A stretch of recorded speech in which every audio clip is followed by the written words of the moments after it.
dalam sukacita kita hari ini di bawah semangat tema kita kesatuan dalam pelayanan. Saya ajak kita membuka satu bagian pembacaan Alkitab, hanya satu ayat. Pertama Timotius pasal 4 ayat yang ke-12. Pertama Timotius pasal 4 ayat yang ke-12. Yang sudah dapat katakan amin. Amin betul. Separuh tidak buka ju amin. Itu tipu dia pun nama itu. Dan hanya ada satu ayat, pertama Timotius pasal 4 ayat yang ke-12, kita akan baca bersama-sama. 1, 2, 3. Janganlah seorang pun menganggap engkau rendah dan engkau muda. Jadilah teladan bagi orang-orang percaya dalam perkataanmu, dalam tingkah lakumu, dalam kasihmu, dan dalam kesucian. Demikian firman Tuhan. Berbahagia setiap orang yang mendengar firman, memelihara dan melakukan dalam hidup setiap hari. Shalom. Tuhan sedikit. Shalom. Timotius akan menjadi uskup di Efesus, tapi dia masih terlalu muda. Bukan saja muda biasa-biasa, muda air-air. Dia akan pergi ke sana dalam sebuah situasi yang tidak gampang. Kenapa? Karena dirasa orang-orang pintar banyak sekali di sana. Bukan saja orang-orang pintar, rupa-rupanya sejak dulu itu orang-orang tua tidak terlalu anggap anak-anak muda. Anak-anak muda itu dianggap tidak terlalu serius lah. Mereka kurang mapan, mereka kurang bertanggung jawab. Anak-anak muda itu suka yang huru-hara saja. Anak muda itu kalau ibadah pemuda dong tidak ada, tapi pas datang dibuat dong banyak. Itu gila begitu. So, ada. Oh ada juga. Itu yang jemaat mana dong punya itu. Ya kira-kira gitu ya. Dan dulu, tapi sadar itu situasi. Paulus nasihati ya Timotius, kalau di sana orang akan omong banyak hal. Tidak usah balas, tidak usah komen, apalagi di status, tidak usah. Engkau hanya boleh lakukan satu hal, yaitu apa? Jadilah teladan. Jadilah teladan, itu cukup. Tidak usah balas, tidak usah berkomentar, tidak usah tanggapi siapapun selain jadilah teladan. Seberapa pentingnya teladan dalam kekristenan? Yo, penting sekali. Kenapa? Kalau Anda dikenal dunia sebagai milik Kristus, maka Kristus mesti kelihatan di dalam hidup. Bahkan tanpa kata-kata. Sikap itu. Itu tanpa kata-kata. Nah, saudara-saudara, lantas Paulus menguraikan. Ini ada 5 keteladanan ini. Ini kaitan sekali dengan soal kesatuan. Keteladanan ini serius dan kita bisa ukur kita ada di mana. Kekristenan ukurannya ada di situ. 1. Engkau mesti jadi teladan dalam perkataanmu. Kata-kata orang Kristen itu, kata-kata pemuda Kristen itu harus kata-kata yang baik, yang bertanggung jawab, yang memuliakan Tuhan. Jangan asal omong sembarang, pikir duluan baru omong. Dia melewati proses di sini baru kasih keluar. Jangan sampai omong habis berpikir. Di Soe ada yang omong habis berpikir. Semakin hancur itu nona bertanya kita om dan dia pukaka. Itu betul bisa mati itu. Karena itu pikir bapak beromong begitu. Jangan asal omong. Karena itu Tuhan Allah itu menciptakan manusia itu ada 2 mata, berapa telinga? Berapa mulut? 1. Supaya apa? Lihat 2 kali, dengar 2 kali. Omong berapa kali? 1. Lihat ulang-ulang, dengar ulang-ulang, beromong berapa kali? 1. Sebab ada orang di dunia ini yang tidak ada mata, tidak ada telinga, sama dia mulut 7. Di Soeju ada. Yang sentuh apa-apa mau omong kayak tahu-tahu itu. Di Soeju ada. Dia laki-laki kok perempuan? Perempuan. Oh 2-2. Nah itu yang faham apa dong? Itu serius itu Memang omong itu sesuatu yang serius. Karena itu harus pikir baik-baik, dengar baik-baik beromong. Karena itu mulut dari pemuda-pemuda Kristen itu tidak boleh mulut yang suka menipu. Tidak boleh. Tidak boleh tukang tipu. Orang kalau tipu tuh merusak kesatuan. Saudara suka berteman dengan tukang tipu? Di sini ada yang tukang tipu. Nah, sabtu kamu duduk sama-sama. Makanya kalau orang menipu itu sulit bersama di dalam sebuah persekutuan. Jangan tukang tipu. Saya suka tanya di mana-mana. Tipu itu boleh kok tidak? Tipu boleh kok tidak? Tidak kok boleh? Tidak. Kalau untuk kebaikan kita tipu boleh? Siapa yang kasih tahu? Tidak ada tipu untuk kebaikan. Tipu itu tipu. Tidak ada tipu untuk kebaikan. Satu tipu itu melahirkan tipu baru. Kak, kenapa saya pikir gereja? Bapak saya sakit, Pak. Ini tipu ini. Kita ketemu dia pun nona, kita bilang lu punya sakit. Tidak. Terus dia bilang, nona bilang lu sakit. Saya sakit tapi belum kasih tahu dia. Itu satu. Pokoknya orang yang pernah tipu, dia akan cari alasan untuk tipu lagi. Karena dia kan nanti ngomong tuh dia mulai pikir-pikir. Oh, di Soe ada, yang ibadah ini ada, dia pakai baju warna, oh. Yo, kira-kira gitu. Yo, Alkitab bilang begini, bapak dari segala penipu ialah iblis. Jadi pada waktu kita tipu, kita pun bapak pun nama. Di sini ada yang di bapak nama begitu. Itu jadi bahaya itu kalau bapak nama begitu itu bahaya. Karena itu anak-anak muda Kristen itu tidak boleh tidak boleh bamaki, tidak boleh bamaki. Di sini ada yang tukang bamaki? Ada. Dia pengurus pemuda. Wih, kalau bamaki itu saya mau kasih saudara, adik-adik semua. Beta panggil adik saya boleh?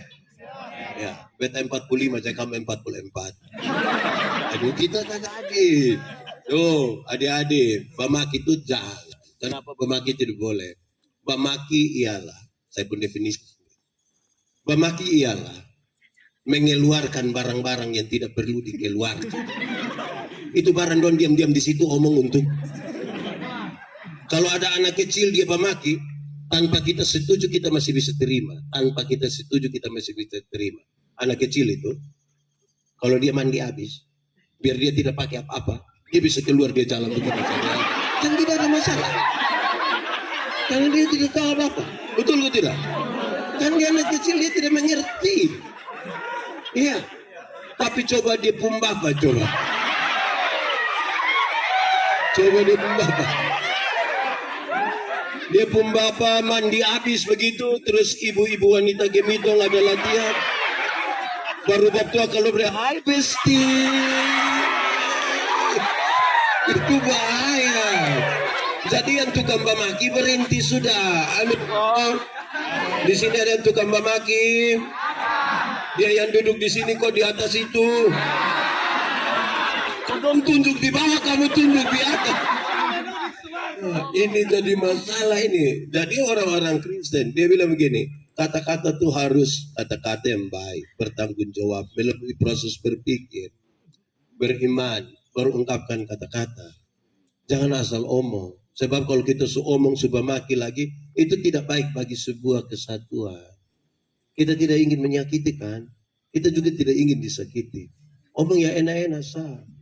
Pokoknya dia bilang nanti datang ya. Iya. Iya sah. Pokoknya semua ya nanti baru senus datang ya. Itu juga tipu. Nah, itu pertama. Teladan pertama teladan apa? Engkau harus menjadi teladan dalam perkataan. Kata-kata orang Kristen harus kata-kata yang baik. Tidak usah omong sembarang. Kadang-kadang kita terlalu apa? Terlalu suka buat kalimat-kalimat yang kita kira baik, padahal itu tidak baik. Contoh, supaya malas pergi gereja, tidak pergi gereja, duduk minum di situ, pendeta lewat tanya, Bu, buat apa? Ada perjamuan ini. Kosong kira perjamuan itu bahasa tukang-tukang cari muka di pinggir jalan, cari perhatian di situ.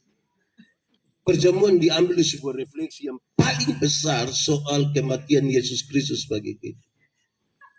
Kita ini tidak bisa, beta kubur orang mati terlalu banyak. Waktu dong kasih ke papa ada orang mati. Tapi orang menangis dia juga menangis. Kas mandi orang mati dia juga mandi. Kas pakai hitam putih dia juga pakai. Mau kas masuk di dalam peti dia juga mau masuk. Bawa pi kuburan dia juga pi. Tapi pas mau kas masuk di lubang dia susah jadi mati. Tapi Tuhan Yesus ganti kita, tubuhnya dipecahkan, darahnya dicurahkan. Itu membuat kita selamat. Perjamuan hasil refleksi yang sangat dalam terhadap pengorbanan itu. Itu bukan duduk di pinggir jalan kok. Omong makan puji saja. Padahal hanya supi saja. Bukan yang agak bagus sedikit lah. Jadi masalah. Di sini ada yang begitu. Dia paham apa? Tahu aku berhenti kata-kata untuk pilih kata-kata yang baik. Kadang-kadang kita pun kreativitas itu kreativitas yang bermasalah. Ada satu mikrolet di Kupang itu beta marah waktu dia tulis itu beta marah. Dia tulis begini di pintu, dia tulis begini. Kalau mau masuk surga, pura-puralah tuli. Jadi beta bayangkan supaya kalau orang omong nah terus dengar. Beta bayangkan begitu. Tapi ternyata bukan itu yang dia maksud. Dia bilang begini, kalau mau masuk surga, pura-puralah tuli. Supaya kalau Tuhan panggil, lu tidak dengar gua jalan terus. Itu ngomong sembarang itu. Beta bilang manusia macam begitu itu Tuhan tidak panggil. Dia pergi sendiri. Kemungkinan besar lewat liliban nanti dia pergi. Jadi biasakan omong tuh yang baik sedikit. Bisa kok? Di sini ada yang tukang omong makan puji kok. Dia laki-laki kok perempuan. Perempuan kok laki-laki. Bosan batudu sudah. Bosan atur sudah. Yang begitu. Omong. Beta suka. Ada satu waktu ada istilah paku alus. Paku alus. Beta cari apa maksud ini istilah paku alus. Beta dapat di satu mikrolet tertulis di belakang. Paku alus. Pemuda Kuan Fatu selalu setia. Di sini ada anak Kuan Fatu. Ada. Kemungkinan dia yang bikin itu. Jadi omong tuh omong yang enak sedikit toh, yang baik sedikit toh, itu aman itu. Tapi kalau kita omong kata-kata yang tidak bagus itu tidak baik bagi sebuah persekutuan. Amin toh? Ini pemuda, bayangkan kalau kamu beribadah pemuda terus duduk-duduk tuh ini yang khotbah dia om sembarang. Itu kan kasihan juga Kalau dia kan orang gila ngomong. Jadi kata-kata yang keluar tuh harus kata-kata yang baik. Itu satu. Kedua, engkau mesti jadi teladan dalam tingkah laku. Kata-kata sebaik. Paulus kasih naik sedikit. Batu uji dari kata-kata adalah tingkah laku. 100 orang bisa berkata-kata yang baik. Tapi waktu kita uji dan tingkah laku. 100 masih pas? Masih pas 100? Kurang. Pas itu. Kata-kata bisa bagus. Uji dan tingkah laku. Belum tentu. Beta mengajar ilmu berkhotbah. Don't tanya. Pendeta. Yo. Khotbah yang baik itu yang ke mana? Betul lupa maksud. Khotbah yang baik itu tulis kok tidak tulis. Berapi-api atau berair-air. Tapi khotbah yang baik bukan soal tulis atau tidak tulis. Bukan soal berapi-api atau berair-air. Khotbah yang baik itu omong karmana. Bikin karmana. Omong karmana nah bikin begitu karmana. Omong karmana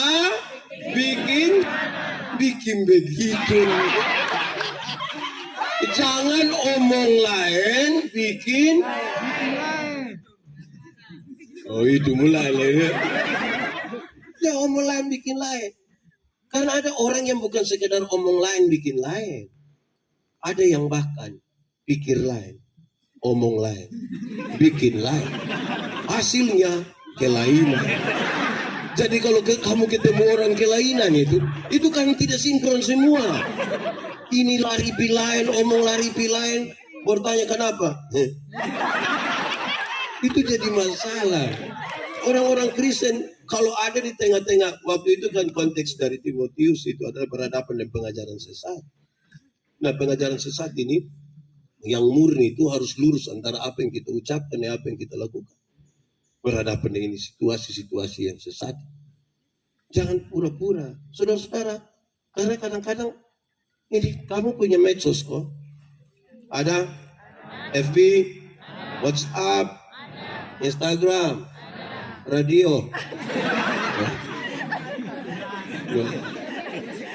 Yo, kadang-kadang saudara kita ini bisa komen orang push status, bisa tulis ha.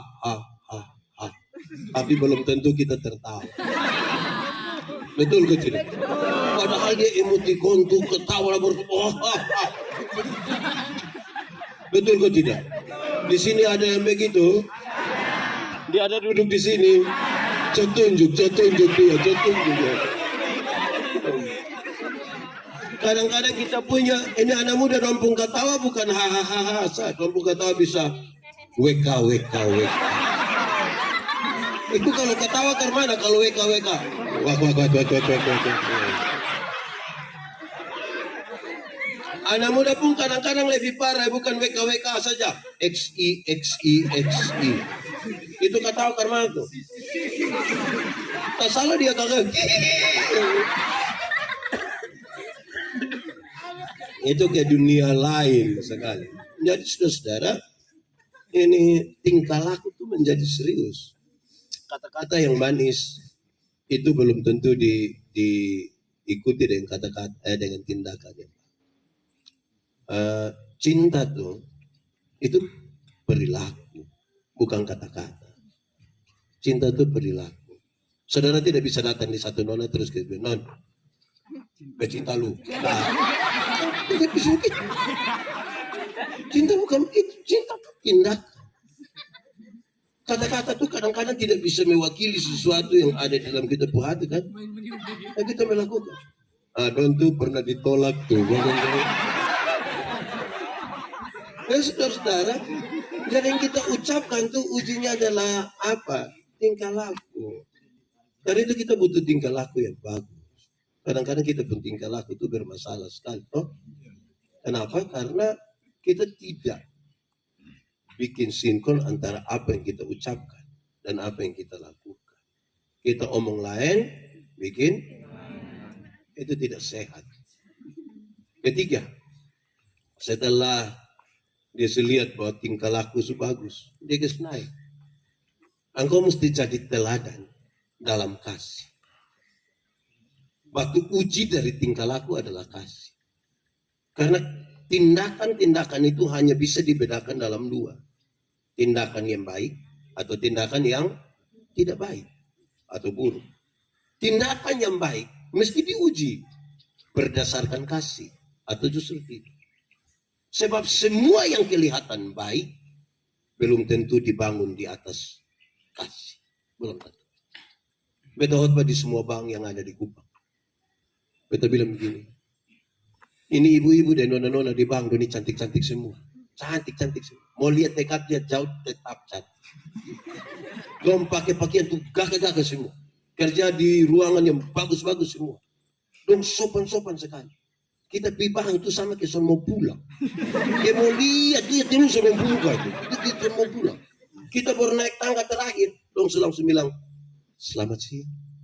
Ada yang bisa kami bantu? Kan bagus tuh. Terus beta tanya dong, ibu-ibu, siapa di antara ibu-ibu yang ketika bangun pagi, pas suami bangun, langsung bilang, selamat pagi. Ada yang bisa kami bantu? Ada yang bisa begitu? Ini saudara, tindakan yang sebagus saja belum tentu disertai dengan kasih, belum tentu. Amin kok? Amin. Itu bisa penuh dengan kemunafikan. Semua tindakan itu ukurannya ada pada kasih atau tidak. Nah, beta punya definisi sendiri soal kasih. Apa? Mari ikut. 1, 2, 3. Kasih ialah kebaikan tidak terpatahkan oleh apapun. Tidak berubah menjadi kebencian. Karena begitu besar kasih Allah akan dunia ini. Berarti Tuhan mengasihi dunia. Amin kok? Amin. Apakah dunia mengasihi Tuhan? Apakah dunia mengasihi Tuhan? Tidak. Lalu apakah karena dunia tidak mengasihi Tuhan, Tuhan berhenti mengasihi dunia? Saudara lihat, tidak terpatahkan. Apakah kemudian Tuhan membenci manusia? Kasih itu kebaikan. Tidak terpatahkan oleh apapun. Tidak berubah menjadi kebencian. Sehingga seseorang, kalau dia punya kasih, dia tidak akan pernah mengatakan begini. Saya terlalu sayang lu.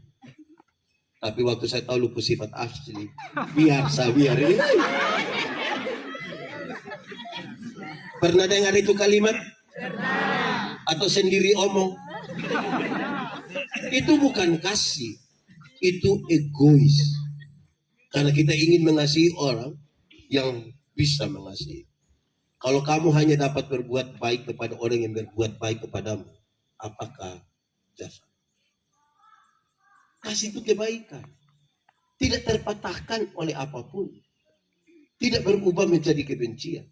Kita ngomong di mana-mana. Di sini ada yang seorang tua kok, oh yang angkatan ke kami ini sudah tua semua. Tidak bisa tipu kami pemuka ini. Jangan percaya, saya bilang jangan percaya kalau orang datang dong tanya kita bilang, kakak umur berapa? Kita kasih tahu 50. Terus dia sengaja kabur. 50?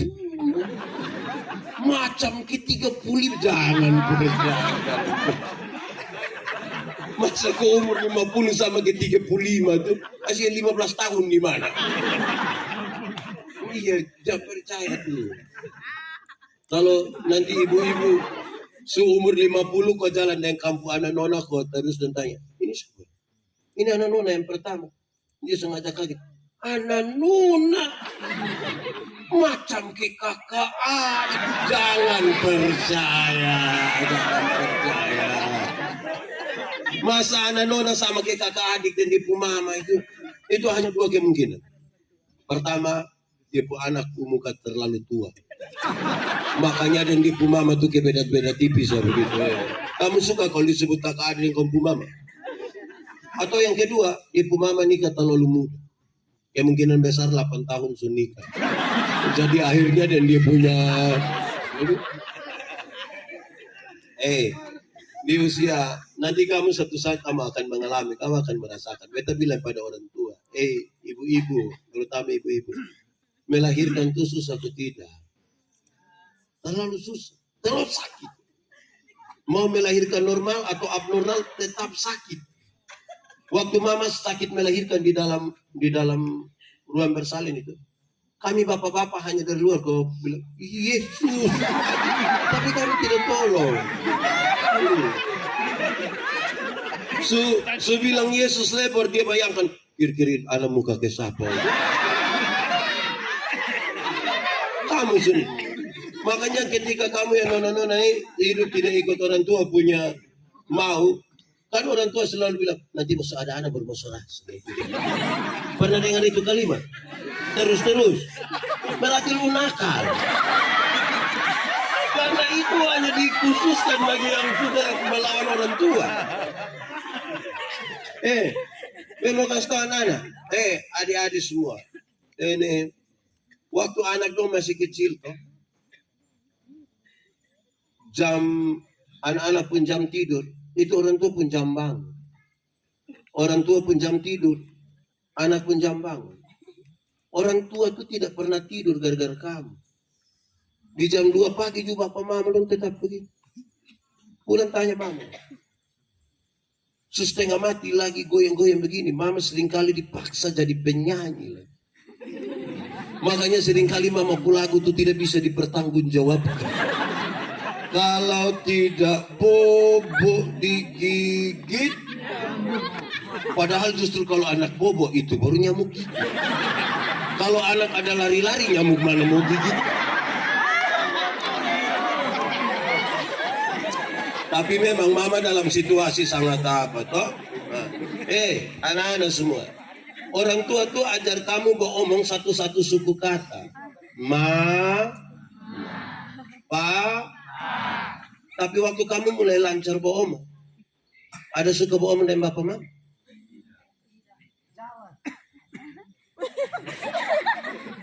Kamu lebih suka beromong neng?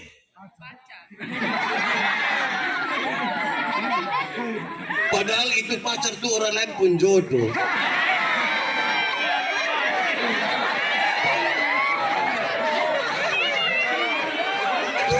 Terakhir kita jadi jubir sih.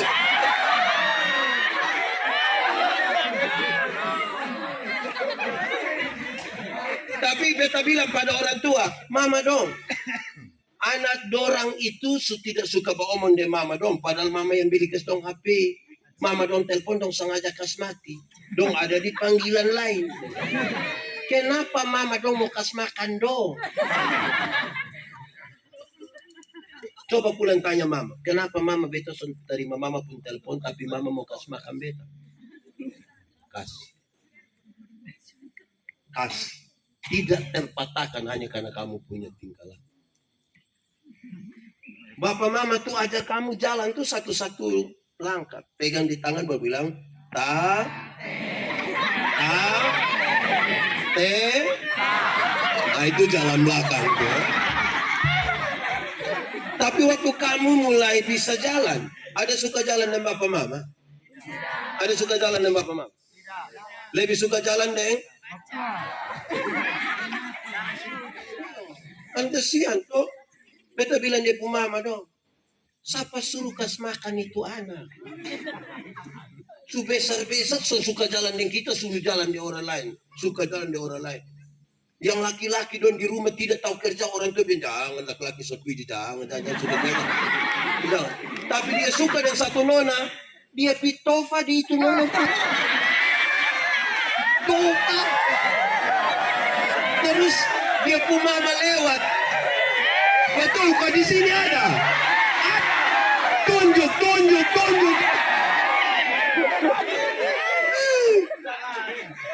Sutofa di itu nona rumah. Dia pu mama kan lewat, mama hati sakit toh. Mama bilang itu nona pu mama, weh, lu beta pu anak lu suruh Tofa begitu. Dia di rumah sana pernah kerja dia, mau dapat gampang orang pu anak. Pertanyaannya, kenapa orang tua masih mengasihi kamu?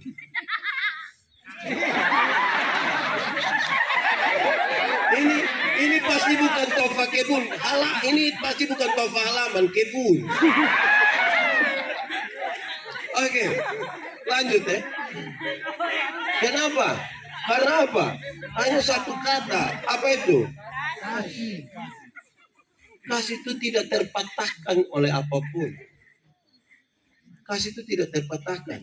Kadang-kadang kamu tipu orang tua dong. Di sini ada yang suka tipu orang tua. Sebentar kita angka hati ya, kita lepaskan di sini sudah. Bisa kok? Beta ada anak nona satu, anak laki-laki 2. Ketika dong mulai besar, dong masih kecil-kecil kayak itu ada tuh yang di situ tuh baru kita bisa peluk-peluk Dora. Dong mulai SMP dan terlalu percaya diri. Apalagi di muka dia pun teman-teman. Kita boleh yakin dia tepu anak nona. Angkat tangan, palu begini. Dia pakai bahu.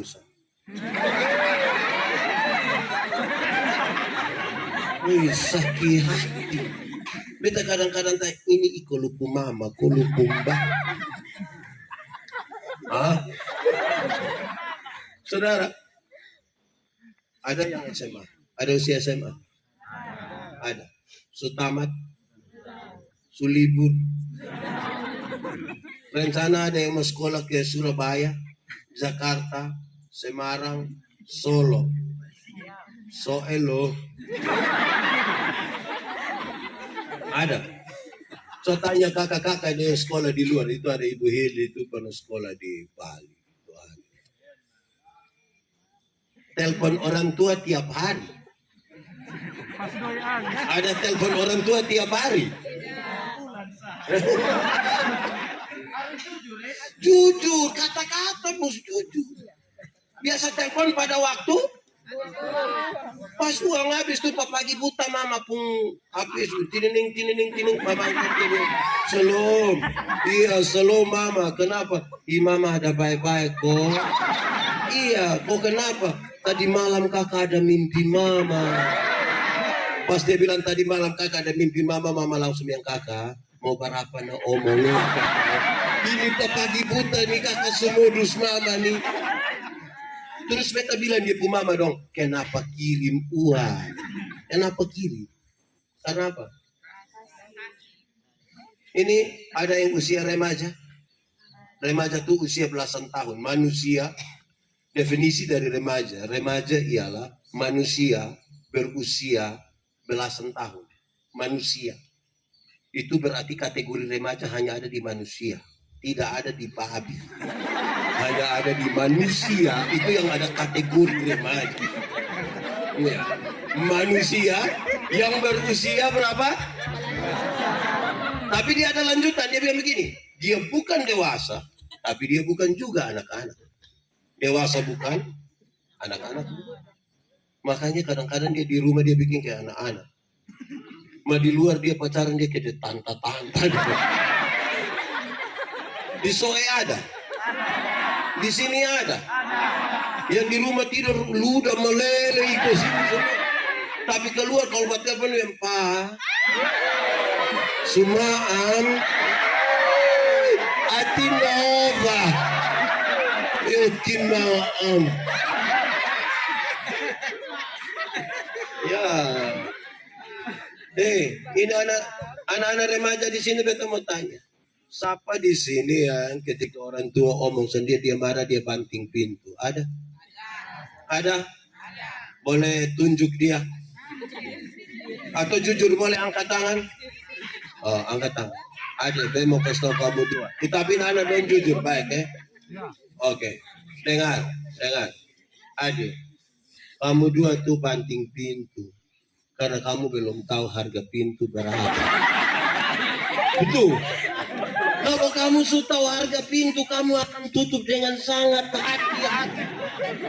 Apalagi kalau itu pintu kamu yang bayar sendiri. Apalagi dia pakai kayu jati. Tapi orang tua tuh terlalu sayang kamu. Waktu lihat kamu style ganteng-ganteng, cantik-cantik begini. Lihat dari jauh. Dan dekat. Orang tua pak korek. Itu keludut. Orang tua punya ekspektasi buat kamu. Hanya karena apa? Kasih. Orang tua bilang, anak, asal lo semua sekolah tinggi, biar kita ikat perut, tidak apa-apa. Orang tua kalau sampai omong ikat perut, itu bukan berarti dong mau pakai stage. Tapi dong utang karena kita, dong utang. Kamu ada pegang HP semua? Ada pakai HP kok? Ada. Kamu tahu apa tidak? Itu HP itu utang. Mungkin bayar 6 kali kok. Itu hanya karena kasih.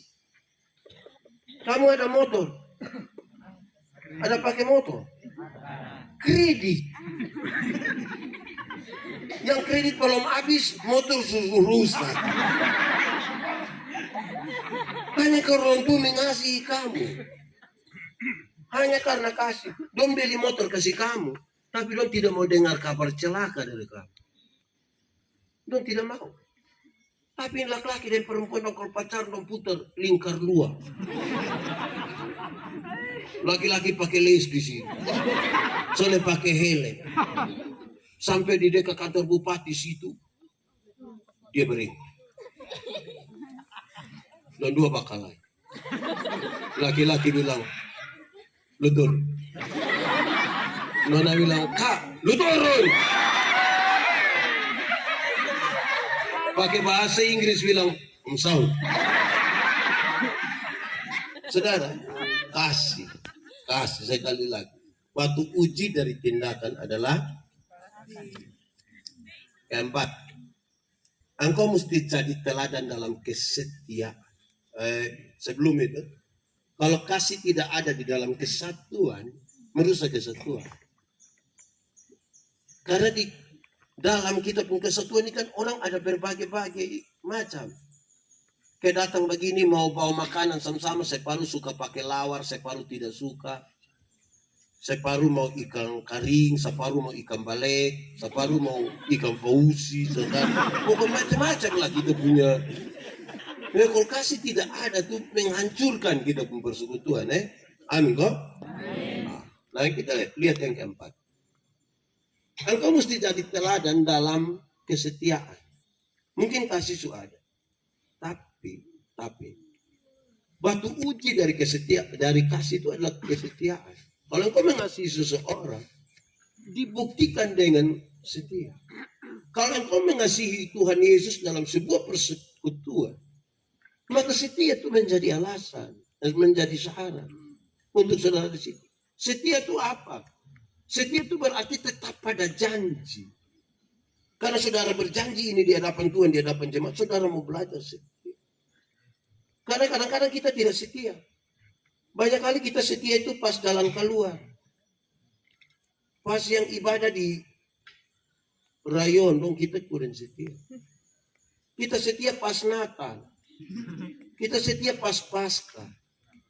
Kita setia itu pada waktu prosesi salib. Jangan, kalau setia itu setia pada janji. Tetap pada janji.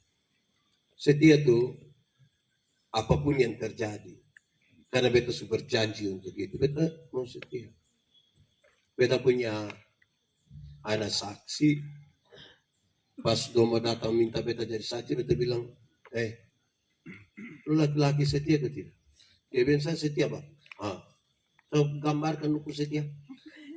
Bapak, dia pun calon istri itu kan kerja di Bahan.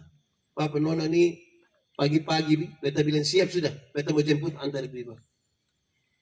Belum jam pulang, beta siap sudah, beta mau jemput bawa pulang. Dari beta lebih cepat dari semua, beta. Iya, itu dia pun nama pacaran.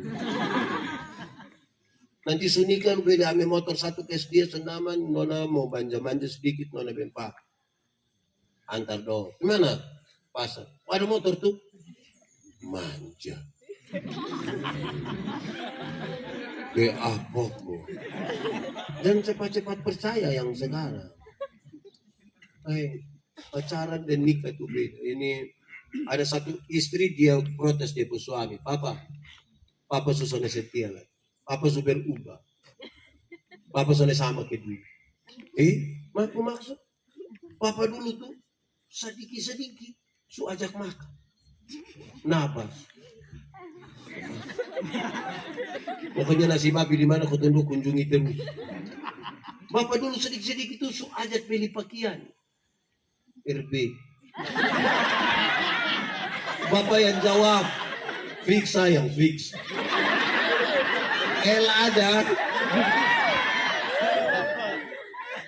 Yang PHP jangan komen. Oh iya. Bapak dulu tuh baru datang langsung bilang, tutup mata saya, tutup mata. Wow.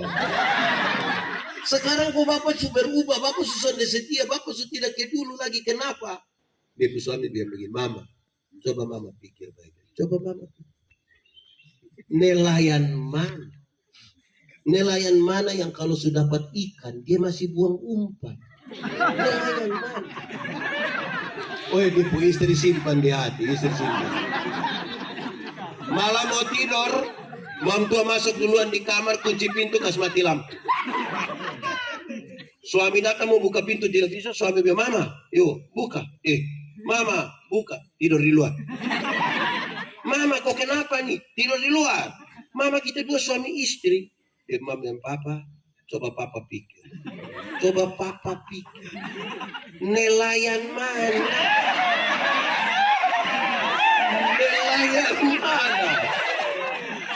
Nelayan mana yang mau tidur dan dipuikan?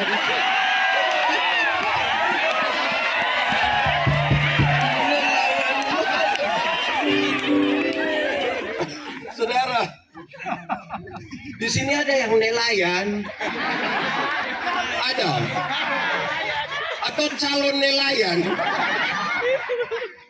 Jadi kesetiaan itu serius ya, kesetiaan itu penting. Waktu kamu diteguhkan menjadi anggota SIDI, apakah jawabmu? Ya, saya percaya dan berjanji dengan. Waktu bilang ya saya percaya dan berjanji segenap hati itu punya 3 pengertian. Pertama, saya menjawab ya karena saya benar-benar percaya. Kalau saya tidak percaya, saya tidak akan pernah bilang iya. Apalagi di hadapan Tuhan Allah dan jemaat. Saya percaya dia menciptakan langit dan bumi, menciptakan saya, dia melahirkan saya di dunia dengan ajaib. Saya berdosa tapi dia berebut saya, dia menyiapkan surga bagi saya. Kedua, saya menjawab ya untuk masuk dalam persekutuan. Banyak yang jawab ya, itu dia hilang. Lama. Dia semati baru pendeta tanya, itu juga kita punya. Ya habis, no, tolong kau masuk. Ini, dong masih pacaran, dong ada setia kok jemput pidatang. Nanti nikah habis itu, no, yang laki-laki tidak pergi gereja. Kita baru bilang, Bapak, kenapa tidak pergi gereja? waktu dia Mbak Pendeta, waktu Bapak dong kasih nikah saya dan Mama, itu kami dua telah menjadi satu. Jadi kalau Mama Supi, itu sama dengan Papa Supi. Oh, jadi kalau Mama Sumakan sama dengan Bapak Sumakan. Wah. Ketiga, saya menjawabnya bukan saja masuk dalam persekutuan, tetapi saya siap diatur di dalam persekutuan. Itu bagian dalam kesetiaan. Setia itu penting ya. Batu uji daripada kasih adalah setia. Terakhir, engkau mesti jadi teladan dalam apa? Kesucian. Kesucian itu menarik. Kenapa? Kalau kita bicara dalam konteks ini, Tuhan yang di dalamnya dia memanggil kita bersekutu. Tuhan yang kita sembah, Tuhan yang kita berdoa kepadanya, dia Tuhan yang kudus, Tuhan yang suci. Siapa yang mau datang kepadanya, dia mesti datang dalam kesucian. Dia mesti datang di dalam kekudusan. Banyak orang mau datang pada Tuhan tapi tidak menjaga kesucian diri. Mabok berdata ibadah. Separuh itu dia datang, dia dari luar. Pas amin-amin baru dia merapat. Tanya dia bilang, kue pisang, kue solo. Setia dari awal. Tanggalkanlah kasutmu. Sebab tempat di mana yang kau berdiri itu adalah kudus. Terang itu tidak bisa bersatu dengan gelap. Betul ke tidak? Kalau kita di dalam ruangan yang terang, orang di gelap, bisa lihat kita ke tidak? Bisa ke tidak? Tapi orang yang diterang bisa lihat yang dalam gelap ke tidak? Tapi kenapa seringkali orang yang sudah diterang dia kembali ke gelap? Itu karena itu sulit bahasakan ini dalam bahasa Indonesia. Nanti kamu omong ya. Orang diterang tapi kembali ke gelap itu karena dia suka begini. Itu dia pun nama apa? Maloi kalau pakai bahasa Timur bilang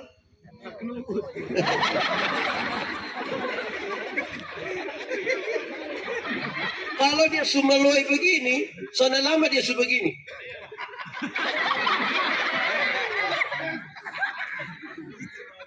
Di sini ada yang tukang maloi, ada tunjuk. Jadi kekudusan itu begitu penting. Kalau 31 Desember itu menarik. 31 Desember kan kita pergi gereja jam-jam begini toh. 6:30 malam, lampu mulai agak redup. Tiba-tiba musik-musik klasik mulai bunyi dan ada yang mulai baca puisi. Tidak terasa. Itu dalam hati, lu tidak rasa. 365 hari ini lu tidak rasa. Rasa kok tidak?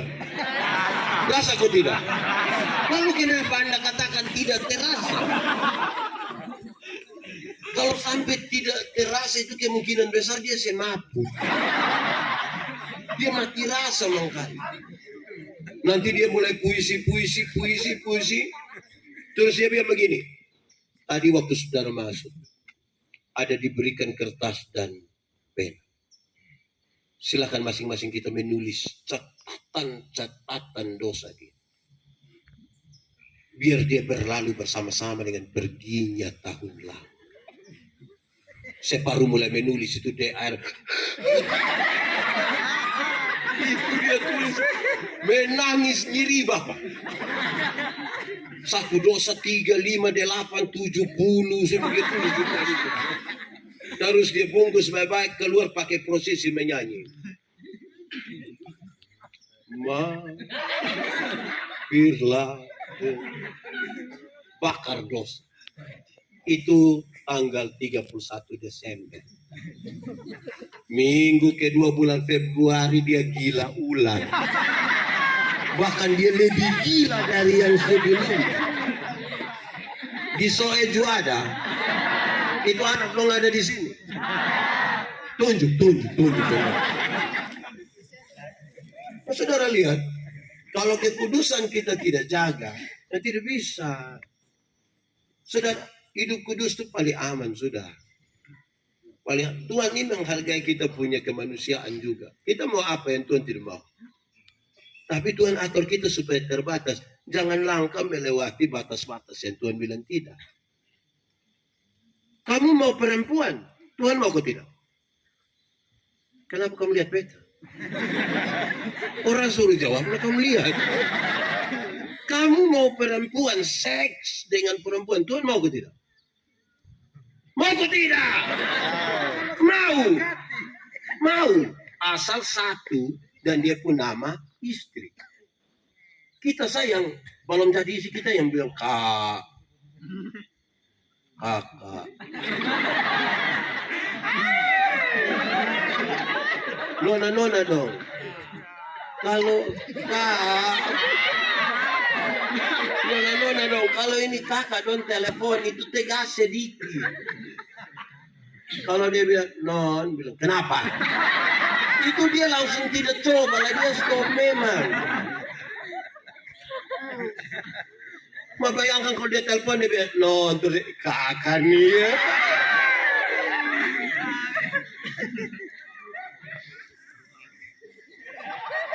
Terus belum lagi kakak, kalau kita sebegitu kakak lanjut. Patu kopak ko mawar. Itu langsung tidak, mau di sana kau buat apa? Lupa bisa di sana. Itu dia langsung stop. Dia tidak akan coba. Tapi bayangkan kalau dia bilang patu kopak ko mawar, terus nona bilang terserah kakak.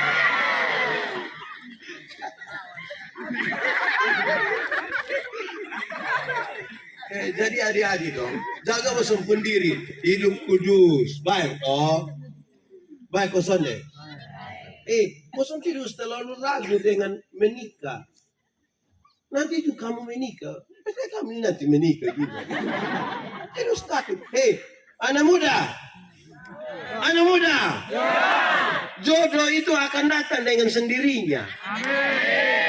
Itu pun kalau dia tahu rumah.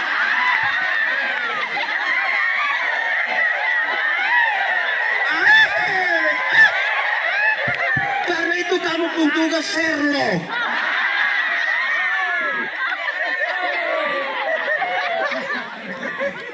Ini anak dong, kita mau bilang berapa kali. Ini, beta kamu pernah dengar, tapi beta mau mengulang. Tahun 96 beta pergi sekolah teologi di Kupang. Beta dari SOE pergi sekolah teologi di Kupang tahun 96. Sebagai laki-laki normal, ini kan beta suka perempuan. Beta begini-begini suka perempuan. Iya. Tapi dong Sony ada yang suka beta. Kita salam ini yang ada hanya tolak. Dulu kan belum ada HP, jadi kita titip non, tolong salam lu kita mana. Bekas non, ada salam dari Yandi. Itu pertanyaan menarik. Yandi itu orang apa? Dari mana? Dia kira beta orang gila. Dong tahu bilang yang itu dari SOE, ya SOE, tapi dia tuh calon pendeta, dia tuh orang baik, perbaiki keturunan nah. Dia kira beta keturunan ular beluga. Tapi ya sudah beta diam-diam sudah. Setelah jadi pendeta, orang undang di semua tempat. Saudara akan temukan banyak sekali yang model-model itu. Di semua tempat di hampir seluruh kota di Indonesia bersama pendeta Yandi. Itu dia yang itu hari tolak, malam-malam inbox.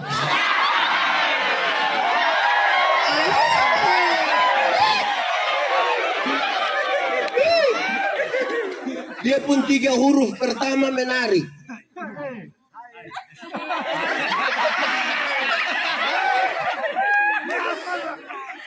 Kak, hampir beta abaikan. Tapi mau pingin tahu juga. Dia bertanya, kenapa? Dia jawab, saya potong sah. Ame rantangan kok. Rupa-rupanya dia pemuda gereja, dia ada cari dana mau acara. Kamu juga jangan terlalu berpikir negatifnya.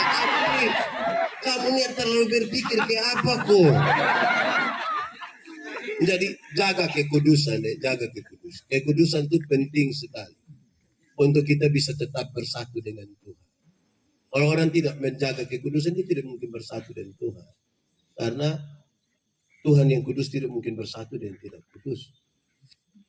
Kalau itu 5 hal soal, untuk apa kita bangun sebuah kesatuan tanpa kekudusan? Itu kelompok bias. Saudara-saudara mungkin ada grup-grup kecil-kecil sendiri, mulai dari grup, sekarang grup WA saya banyak-banyak. Nah, kesatuan juga menunjukkan bahwa orang pasti berbeda. Kesatuan itu bukan berarti seragam. Kesatuan itu berarti mengelola perbedaan. Jangan kelola kesatuan itu sama kayak minum kopi. Tahu kopi? Pernah minum kopi? Nah, kopi terdiri dari apa? Gula, kopi, air. So, jadi dia pun nama? Kopi. Nah, yang lain pun nama di mana? Kita semua nama Musdia. Kita semua nama Musdia. Kita semua nama Musdia. Kalau bikin diri inti, kan? Di sini ada yang biasa bikin diri inti. Dia ada di sini. Tunjuk. Itu bikin rusak persekutuan. Dalam sebuah kebersamaan, saudara mungkin tidak kelihatan, tapi bukan berarti saudara tidak penting. Dalam sebuah kebersamaan, saudara mungkin kelihatan, karena pada besar. Tapi bukan berarti orang lain tidak penting. Kita semua penting atau tidak? Penting. Alkitab bilang, mata karena dia mata, dia tidak lebih penting dari kaki. Semua penting, karena kita tubuh. Siapa yang malam-malam perut sakit ke mau WC, kaki bilang perut. Jamara bisa sendiri. Pipi semua. Betul atau tidak? Alkitab berkata, kalau tangan terluka, mata ikut menangis. Dan kalau mata menangis, tangan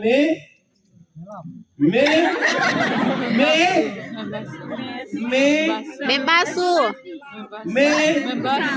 Mata menangis, tangan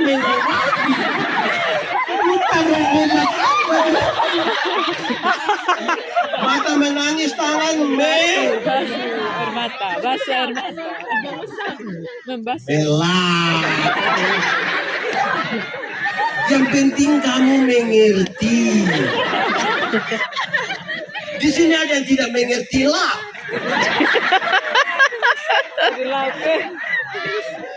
So ini bikin ke Eropa. Tidak boleh ada upaya menjadi orang lain. Jadilah diri sendiri toh. Terima saja ini barang toh. Tidak apa-apa. Itu baik. Saudara-saudara, itu menjadi sesuatu yang penting buat kita. Saudara-saudara, sekiranya itu akan menguatkan kesatuan kita. Tuhan memberkati kita. Kita hari setelah. Yang keempat tadi apa? Kesetiaan.